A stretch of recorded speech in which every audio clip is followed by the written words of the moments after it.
os meus cumprimentos, o prazer de estar aqui de volta na série de palestras de natureza espírita, hoje principalmente seguindo o Evangelho segundo o Espiritismo, no capítulo 6, sobre o Cristo Consolador. O Cristo Consolador. Vinde a mim, todos vós que estáis aflitos e sobrecarregados, que eu vos aliviarei. Tomai sobre vós o meu jugo e aprendei comigo, que sou brando e humilde de coração, e achareis repouso para as vossas almas, pois é suave o meu jugo e leve o meu fardo. Pois é suave o meu jugo e leve o meu fardo. Palavras de Mateus, capítulo 11, versículos 28 a 30. Todos os sofrimentos, misérias, decepções, dores físicas, perdas de seres amados, encontram consolação na fé no futuro, na confiança na justiça de Deus que o Cristo veio ensinar aos homens. Jugo leve, fardo suave. Então, obedecer às leis de justiça encaminham a criatura para o amor e para a caridade. Jesus responde aos fariseus que o maior mandamento da lei é: amarás ao Senhor teu Deus de todo o coração, de toda a tua alma, de todo o teu entendimento. E o segundo, semelhante a este, é: amarás ao teu próximo como a ti mesmo. E acrescenta: esses dois mandamentos contêm toda a lei e os profetas. Toda a lei e os profetas. Está em Mateus 22, 34, 40. No Evangelho segundo o Espiritismo, capítulo 15, item 10, está dito assim: na máxima fora da caridade não há salvação. Estão contidos os ensinos do homem sobre a terra e no céu. Sobre a terra, porque à sombra desse estandarte eles viverão em paz. E no céu, porque aqueles que a tiverem praticado encontrarão graças diante do Senhor. Então, no capítulo 15 do Evangelho segundo o Espiritismo: se vós me amais, guardai meus mandamentos, e eu pedirei ao Pai, e ele vos enviará um outro Consolador, a fim de que permaneça eternamente convosco. O Espírito de verdade, que o mundo não pode receber, porque não o vê e não o conhece. Podemos dizer ainda: o Espírito de verdade, que o mundo não pode receber, porque não o vê e não o conhece. João 14, 16, 17. Quanto a vós, conhecê-lo-eis, porque permanecerá convosco e estará em vós. Mas o Consolador, que é o Santo Espírito, que meu Pai enviará em meu nome, vos ensinará todas as coisas e vos fará relembrar de tudo aquilo que eu vos tenho dito. Também João 14, versículo 26. O Consolador dá ao homem o conhecimento de sua origem, da necessidade de sua estada na terra e do seu destino, espalhando a consolação que advém da fé e da esperança. Quer dizer, o Consolador prometido dá ao homem o conhecimento de sua origem, da necessidade de sua estada na terra e do seu destino. Então, ainda trazendo a consolação que advém da fé e da esperança. O Espírito de verdade, que o Pai envia para ensinar todas as coisas e fazer recordar aquilo que o Cristo disse, e também porque na sua época nem tudo foi dito. Jesus dizia que realmente o conhecimento seria acrescentado quando quando fosse necessário possível. Necessário não que toda a vida foi, mas quando possível. Então daí as 3 revelações. Primeira, Moisés, que tem como centro a justiça. A segunda, Jesus, que tem como centro o amor, o perdão. E a terceira, o Espiritismo, a doutrina espírita, que tem como centro o dever. Então, a justiça mosaica, o amor, o perdão, Jesus, e a doutrina espírita, o dever. Em Moisés, a lei de Deus recebida no Monte Sinai e a civil ou disciplinar eram apropriadas aos costumes e ao caráter do povo hebreu. Então Moisés, olho por olho, dente por dente, pode parecer muito dura para nós que aprendemos o perdão com Jesus. Mas os judeus cobravam 10 por 1, 20 por 1, 30 por 1. Moisés estabeleceu o 1 por 1, olho por olho, dente por dente. Então já, por isso é que é chamada de justiça. Em Jesus, não penseis que vim destruir a lei ou os profetas, mas cumpri. Porque em verdade vos digo que o céu e a terra não passarão até que não se cumpra tudo quanto está na lei, até o último i e o último tiro. Quer dizer, até que seja tudo cumprido.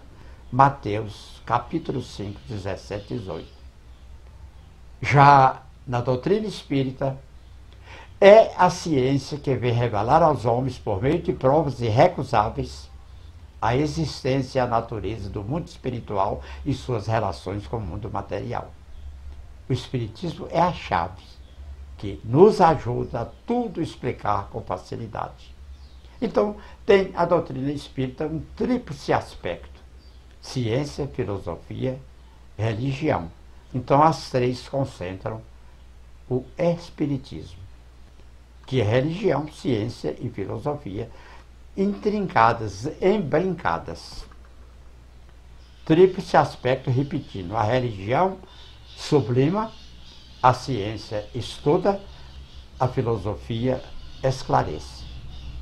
Quer dizer, a ciência, a moral vai para a religião, a filosofia moral para a religião, a ciência leva o conhecimento e recebe da filosofia.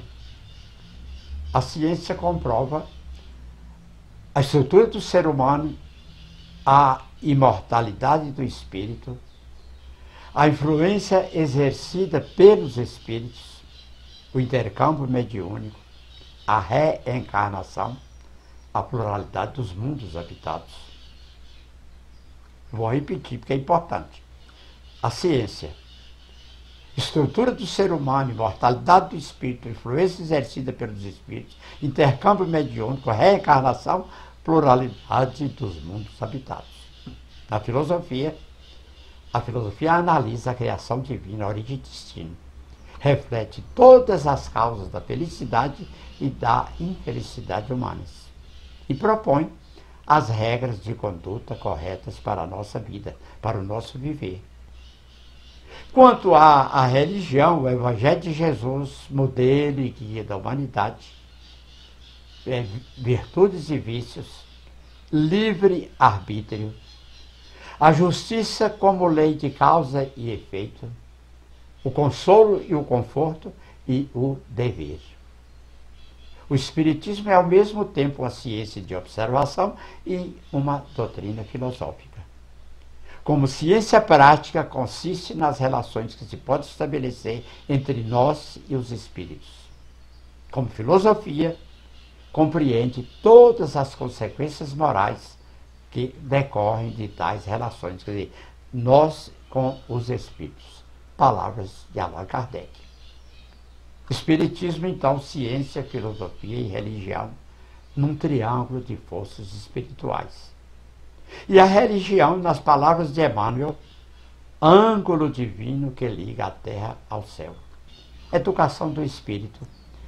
O espiritismo tem um caráter eminentemente pedagógico. O espiritismo é didático.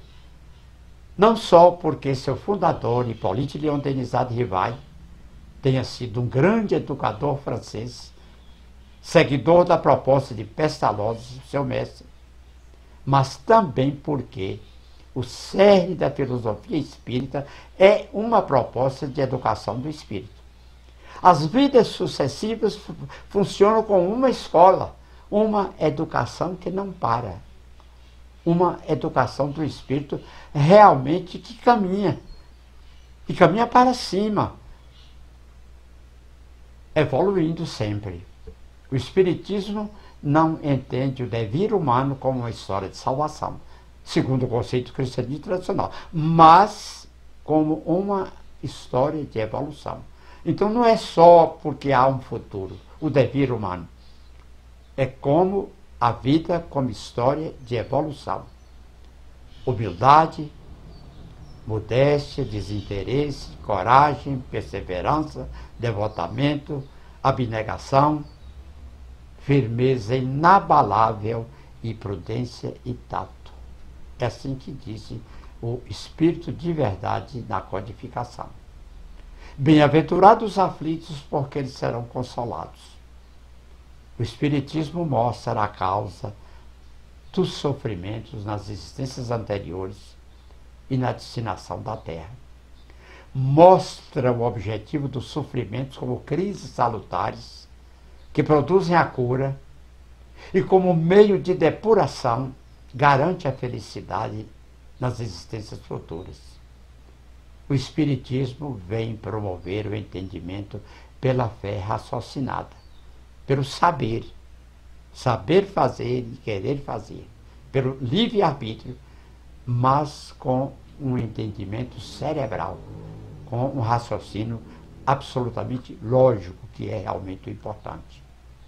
Todo mal e todo desvio de rota estão por nossa conta, mas são males e desvios passageiros, porque a imanência de Deus em nós garante mais dia, menos dia, a volta ao caminho da perfeição. Então, sempre melhorando, mas sempre corrigindo. Estamos em constante evolução. Espíritas, o lema da doutrina é amai-vos e instruí-vos. Amai-vos, eis o primeiro ensinamento. Instruí-vos, eis o segundo. O estudo da doutrina faz adeptos conscientes para a causa. Quem se aprofunda no conhecimento da verdade solidifica a fé. Quem se aprofunda na verdade, no conhecimento da verdade, vai tornar mais sólida a sua fé. Quem disse foi o grande Bezerra de Menezes. No futuro, disse Chico Xavier, no futuro haverá uma só religião e ela se chamará fraternidade. No futuro haverá uma só religião e se chamará fraternidade. Chico Xavier. Os meus cumprimentos por estarmos até agora, os agradecimentos e a certeza de que vamos continuar, porque a vida não para e os estudos e as pesquisas também não podem parar. Até breve.